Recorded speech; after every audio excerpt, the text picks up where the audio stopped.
a link to it. What is it about? Around 3 years ago, Jeremiah Grossman and I started collecting, actually 4 years ago, time runs, stories. You know, people didn't believe there was such a problem as web hacking. You know, you can find an SQL injection, but does anybody really do bad things about that? So we started collecting publicly available information about web hacking. Stories from the press, from blogs, publicly known stories, not hush-hush stories that just we know about. We need to have a public disclosure of the story. Today, we have a database that includes incidents since 1999. We started categorizing each incident exactly in order to be able to have statistics over it. So for each incident, we try to know what the attack type is. As I said before, it's not always easy. I'll give you 2 examples. Card systems. Probably the first large-scale SQL injection attack ever, 2005, I believe. Outcome was very severe because the card system went bankrupt, so shareholders lost several tens of millions of dollars.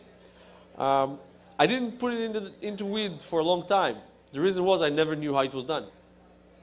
Only a year and a half or 2 years later, the Federal Trade Commission came out with a report that explained what happened there. And it specified exactly that it was SQL injection. Very interesting SQL injection, by the way. So it took me 2 years to put into the database what at the time was probably the most well-known web application attack around. I since relaxed the criteria a bit. We'll talk about it in the next slide, because my goal is to be right and not accurate to court level. The other story is about TJ Maxx. TJ Maxx is a well-known incident from last year. And since I changed my criteria, I added it pretty fast to the database saying it must be a web hack. And then 3 weeks afterwards, the press came out with the fact that it was actually war driving. Somebody getting into TJ Maxx stores wireless LANs and attacking that from there. So I took it out. Last month or 2 months ago, the FTC released their report again. And what they said is that even though it was a wireless attack, once the bad guys were in, they attacked end nodes in stores. In order to invade the data centers, they did use SQL injection. So I have to put it back in. So things are not easy. So apart from attack type, I'm trying to classify the outcome. That's very important because I want to know what's the real damage done. It's also a criterion. I'm trying to put just thing that has some significant outcome, not just bragging. I'm trying to track the type of organization attack, the country from which it was attacked, and the country where it operates, etc., etc. Currently, we have a few hundreds incidents. It's not a big number. The statistics I'll show later about 2007 are based on 100 incidents. It's not enough, but that's the state of the knowledge we have. People don't tell us. More than that, I personally know about a pretty large number of other incidents through my company, from places where we get to sell a product after someone was hacked, or that we are in monitoring mode and then we have to go to blocking mode in 20 minutes because something's happening. But this is only about publicly disclosed incidents. Okay, so criteria. Criteria is probably one of my biggest problems with the web hacking in the database. Today I'm trying to focus, first of all, it's just web hacking. That's why I'm talking about it today. Secondly, it's just publicly disclosed stories. It's a problem. It also ensures to some degree that it has importance. It's not, and of course, it has a very important legal aspect. I don't want to tell you things I'm not supposed to tell you.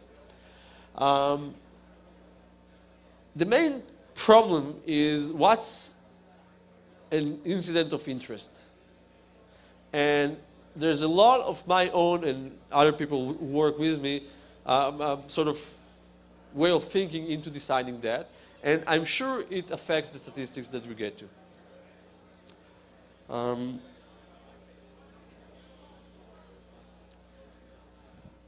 2007 was a great year for the web hacking incident database. There was a lot of web hacking. They were along the old lines of being targeted, and I have great statistics about them, which I'll share with you. 2008 is developing, and I've tried to create a mid-year report, and I failed. 2008 is developing into being a year where the web hacking incident database has to look for its future. The main reason is this one. The numbers are huge. Because of the SQL injection bots that I'll discuss briefly later on, the number of web hacking incidents is just sky high. So if I have to report 468,000 events, it doesn't work the way I report events until now. I have to move to report groups of events, families of events, types of events. Doesn't work that way anymore. The other thing I found out is that this type of attacks also capture the media. So many of the events that I do have specific stories about in the media are actually examples of these attacks. Because these attacks from time to time penetrate very interesting sites. So I have a Microsoft site somewhere in the world that was attacked, or some other security company, or a big newspaper site that was attacked, but it always goes back to this type of attack. So I don't think that other attacks disappeared. I guess they are just as common, but they are not reported as much because it's easy to report those. And we'll talk about SQL injection bot in a few moments. So we have a big question as to where we go. Other problems we see over the years with the web hacking incident database is that it mostly include incidents in English-speaking countries. Not necessarily the US, a lot of the UK, Australia, New Zealand. I speak English and Hebrew, but that's a small country in the Middle East. So I speak English, and the people working with me also speak English, so we don't expand beyond, which is of course an issue.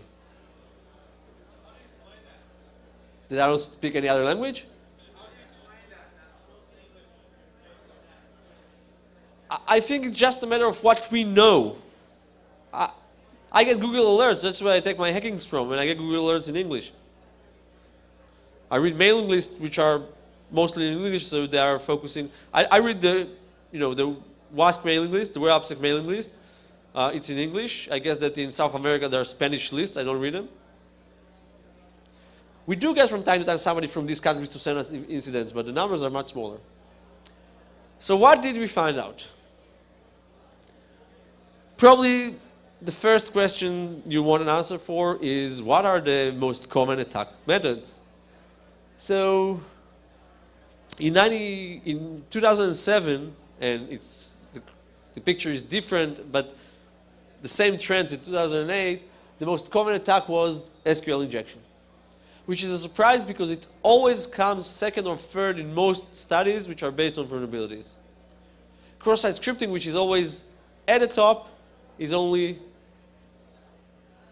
third, fourth. It is common. It is used.